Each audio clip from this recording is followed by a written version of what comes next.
And earlier today, President Biden announced that he will deploy members of the military to help our nation's hospitals during this latest surge of the coronavirus. Federal medical teams will be deployed to 6 states. You see on your screen there, to help hospitals cope with a staggering increase of patients as overwhelmed frontline workers deal with a record-breaking number of hospitalizations. The impact most visible in intensive care units and in emergency rooms, handling the enormous influx of new patients.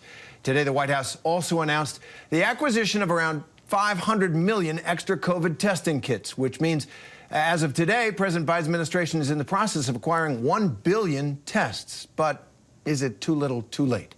Joining us now are ABC News senior national policy reporter Ann Flaherty, ABC News deputy political director Avi Harper, and chief innovation officer at Boston Children's Hospital and ABC News medical contributor Dr. John Brownstein. Welcome all. So, Ann, let me begin with you. We've been reporting about the massive burnout being experienced by frontline workers and just the overwhelming of the system.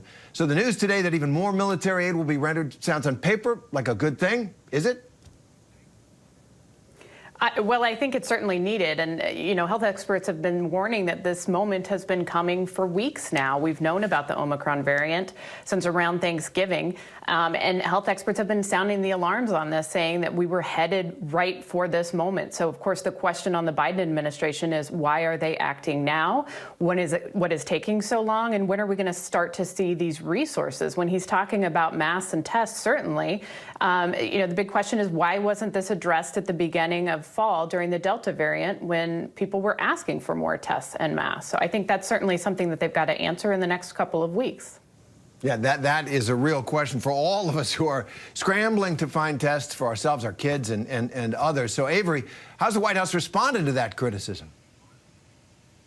Well, look, they say that they were not able to see it coming and that they're trying to get the work done in order to procure those tests, procure those masks for Americans. I mean, we saw the president indicate that there would be a website up next week for folks to order at-home tests to be delivered to their homes. But the fact is we're seeing those numbers continue to surge, and folks need those tests now. And they're going to need more than a few tests in order to continuously be able to monitor whether they are positive or not with COVID-19. So, you know, while these resources are certainly going to be welcome to folks later on, it does not solve the immediate need that there is for access to at-home tests and to masks. And so it's going to be an issue for the Biden administration to, you know, they're going to continue to be on the defensive about this because folks are going to continue to ask because the need is still there.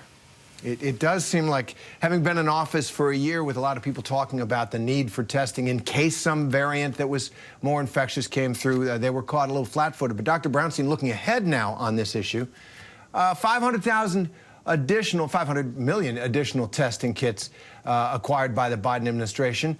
Talk about the impact of that. Is that going to help us out a lot, do you think?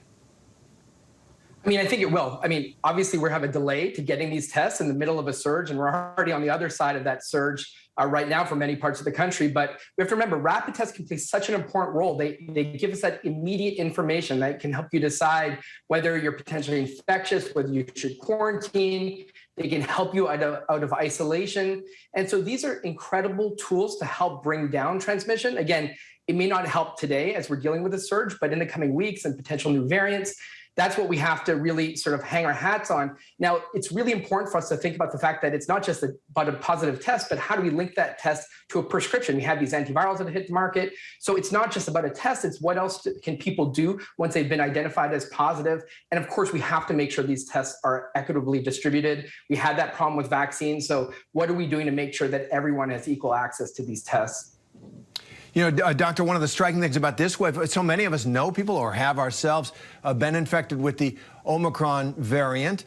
A lot of people know people who are infected or have been. So, but we're seeing data coming in additionally that Omicron does have a lower chance of symptomatic hospitalization, lower risk of death than the Delta variant. So how does that change our thinking going forward as we address coronavirus in the world? Yeah. Well, listen, I mean, we have Omicron, which is, you know, more transmissible but less severe, but still the sheer numbers are creating huge pressures on our health systems. We do have vaccines, therapeutics, better care. We're in a different position. And with every new variant, we have to sort of revise our playbook. And so this is why for right now with Omicron, we have to up our mask game. We have to be using rapid tests that are now available to us. Obviously, we have to keep schools in person learning. I think that's been a critical sort of finding that, we can keep our kids in school and still have reduced community transmission.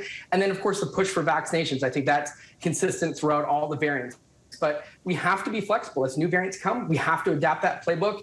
And eventually we have to realize that we're going to have to live with COVID going forward. And so what can we do consistently in the coming months that will allow us to keep transmission down and really flatten the curve when it comes to our hospitals? A lot of work yet to do. Ann Flaherty, Avery Harper, and Dr. John Brownstein, thanks all for that. Hi, everyone. George Stephanopoulos here. Thanks for checking out the ABC News YouTube channel. If you'd like to get more videos, show highlights, and watch live event coverage, click on the right over here to subscribe to our channel. And don't forget to download the ABC News app for breaking news alerts. Thanks for watching.